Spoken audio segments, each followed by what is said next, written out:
Hey guys, and welcome back to Mad About Skin. In today's video, we're talking the winners and losers in the skincare world 2021. The year's now coming to a close, and so I think it's a great opportunity to sit back and reflect on everything that's gone on in the past 12 months. I've already covered the very best and worst skincare of the last year in recent videos, and I'll leave a link to a playlist capturing all of those up there. Definitely worth checking out if you haven't already, but today is the turn of the brands themselves. We're going to do a deep dive and work out this year which brands have seen their reputation and sales skyrocket on the ascendancy in the winners category, and which brands have seen the opposite happen, firmly in the losers with a damaged reputation and lower sales as a result. I want you to sit back, relax, as we talk the winners and losers of 2021. Now, you guys always read me to fill for the length of my introductions in videos, so my New Year's resolution started early. It's just kind of minimize that, streamline everything down. So the only thing that's left to say is these are my thoughts, feelings and opinions when it comes to these brands, and you guys might totally disagree, and that's absolutely fine. If you do, sound off in the comments section below and let me know what you think of any of the brands mentioned today. Just promise me that whilst you're down there, you'll also give this video a big thumbs up and a like, because honestly it supports me and the channel so much, and I would love you forever. Now, in true Mad About Skin style, shall we just cut the waffle and delve straight on in? And I want to start with the positivity, with the first winner of the past year, and that goes to Black Girl sunscreens. Now, this launched in the UK market around 12 months ago. I think they might have been available internationally a little bit before then, but honestly, they are a true winner when it comes to skincare in the last year. That's because not only are they filling a niche, a gap in the market that honestly I think was definitely there, and I'm so pleased that they're doing that, but also the way that they approach their customer base, the feedback I've been given from people, you guys, interaction with them in terms of customer service and delivery has been A+, and I also just love the formulation and the thought that really goes into all of their products. Now, whilst quite clearly the marketing and the purpose of the products is really derived for people with deeper, darker and richer skin tones, they're also applicable for everybody. I've used a couple of their products and absolutely fell in love with them. Their price point isn't the cheapest, so you need to bear that in mind. There are more inexpensive sunscreens available, and I'll leave a link to some of my favourite drugstore ones up there. However, if you don't mind paying a little bit more to get a little bit more, Black Girl sunscreens offer so much of a gorgeous, elegant feel on the skin, but also really great formulations that add just a little extra in terms of skincare benefit than just that broad spectrum SPF protection. I absolutely love this brand, and I really hope their ascendancy will continue into 2022, and I really look forward to what they have to come. Definitely one to check out if you haven't already, and our first winner of the past 12 months, well deserved. Now, the second brand that fits firmly in the winners category is Glow Recipe. Now, I'm saying this a little bit through gritted teeth because I personally don't like Glow Recipe, but you know what? So many other people absolutely adore the brand and their products. My view is just one perspective, and I always say to people, check out other reviews to really get a broad consensus about products, because different products and brands will work differently on different skin types. For me, Glow Recipe, I just didn't find delivered me a whole lot of benefit, and I objected to paying the slightly higher price point for what are quite gentle formulations. However, this brand is definitely in the winners category because their sales have gone like that in the past 12 months, and their reputation has also increased too. Lots of people say they really love the thought that goes into their formulations, they love the customer service, the way that the brand interacts with its consumers is really great, and you've got a lot of content creators here on YouTube fangirling hard about their products. I would definitely say, because that price point isn't that cheap, it's definitely up there alongside some of the other mid-market skincare. If you do want to try this brand, maybe start one product at a time, because if you bought the whole collection, it's going to set you back a whole lot of dollars and pounds. But definitely start your way in their collection and work out what works and what doesn't work for you. Be mindful that a lot of their products have quite a lot of fragrance in. I like the sensorial and that element of scent to my skincare, but I found Glow Recipe quite overpowering, which is one of the first things that turned me off the brand.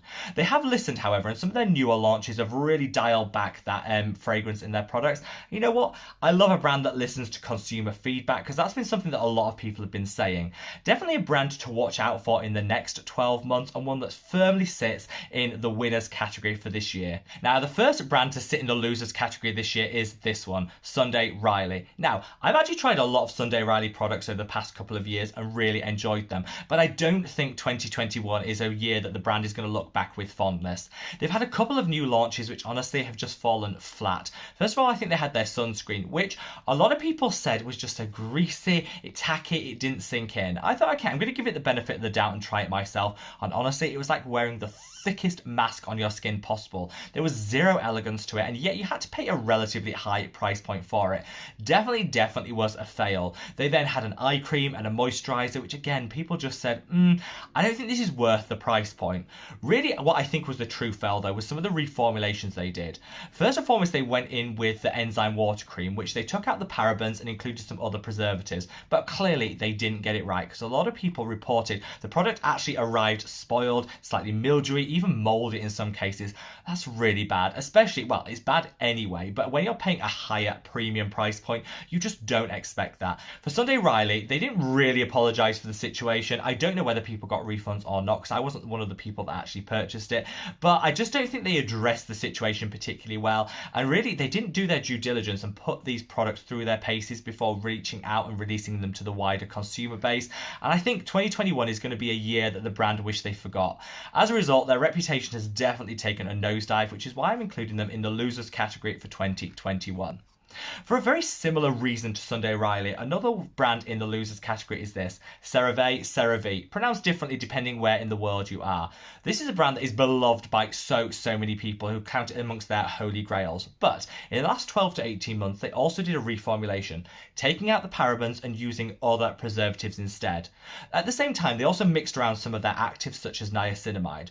They didn't really inform the consumers that this was taking place, so it left a lot of people wondering why previous holy grail products maybe burned their skin, tickled, irritated, caused redness, or maybe just didn't work at all. As a result of this, a lot of people no longer reach for the brand, and there's definitely an element of reputational damage that's happened. I covered all of this in the reformulation itself in a recent video, which I'm going to leave a link to up there. Of course, it's always worth bearing in mind, with reformulations, some people will notice an improvement and actually enjoy the product more, whereas a lot of people might find that they're no longer working the way that their holy grails used to. I think it's always dangerous when brands tinker with majorly hyped and successful products, which the whole CeraVe line was. I really think they wish, if they were to reflect back on that reformulation, that they'd maybe been a little bit more transparent about it, maybe tinkered with the preservatives if that was their primary focus, but not messed around with so many of the other active ingredients. I think it was just too much all at once, which is why it really impacted the way that the products were working for individual consumers, and this just left people feeling very cold towards the brand in general, which is why I'm including them in the losers category of 2021. Now, back to the positive with one of our winners, and it goes to this brand, The Ordinary. Now, I know what a lot of you are thinking, how can The Ordinary be a winner in 2021 when their sales were already sky high? They were probably the most popular and talked about skincare brand online. How could this year be a specifically good one for them?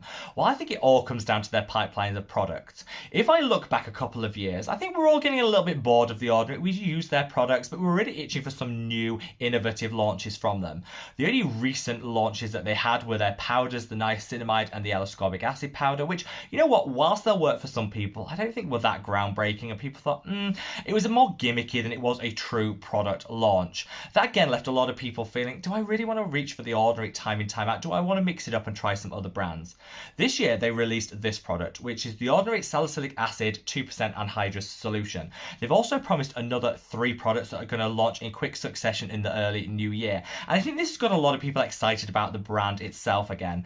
This product, to die for. I absolutely loved it. Genuinely innovative. There's nothing like it in the drugstore market. I think there are some luxury salicylic acid oils out there, but for the price point, the affordability, I don't think there's anything to match this. I was delighted when I tried this for the first time because I thought, yes, this is genuinely something to be excited about, and I really now look forward to the other launches that are coming. I think there's going to be a renewed buzz and hype around The Ordinary, and this has to include them in the winners of 2021 with the excitement and the brand reputation on the rise. The final winner that I want to call out is from a brand which you guys know I absolutely adore, and it's this, Geek and Gorgeous. Now, I'm not just including them because I personally adore all of their products and use them day in, day out in my skincare routine.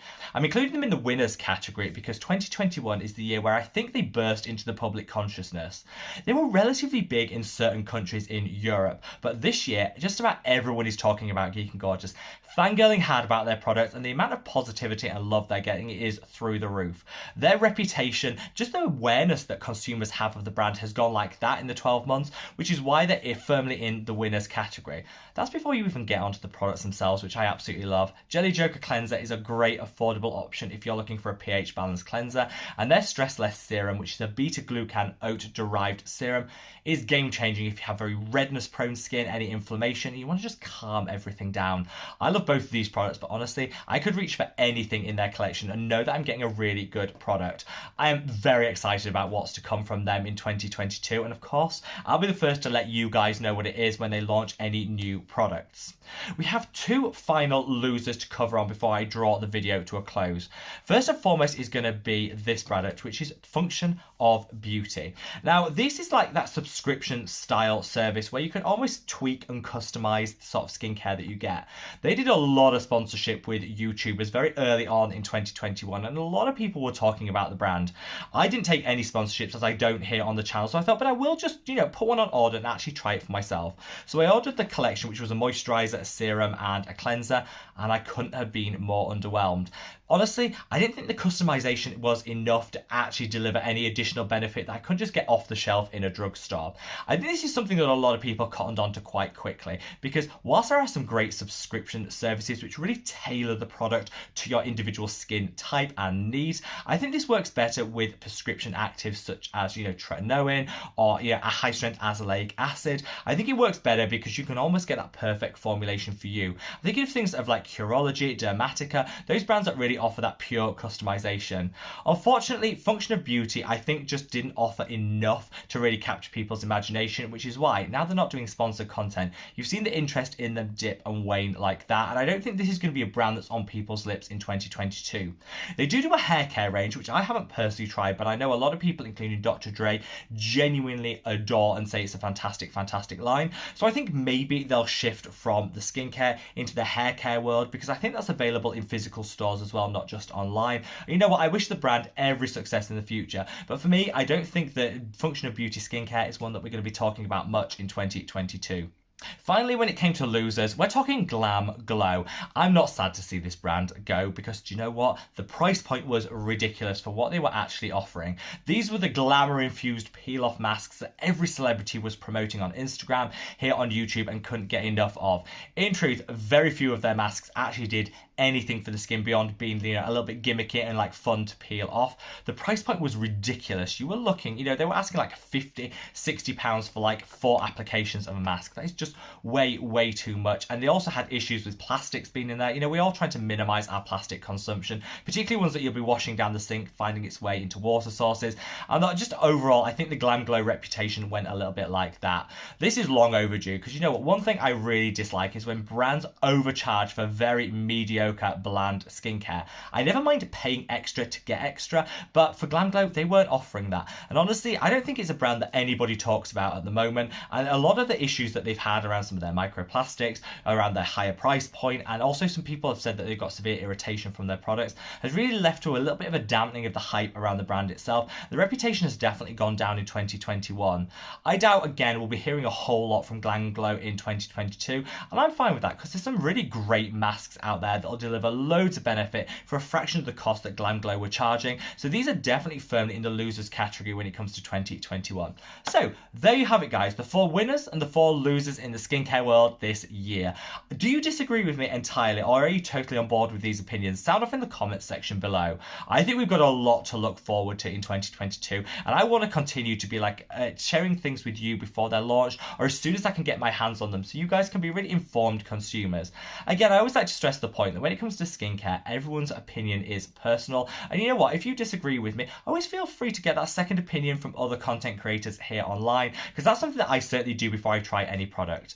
Wherever you are in the world, guys, I hope you've had an absolutely fantastic Christmas, and I'm sending you so much love. Take care. Bye.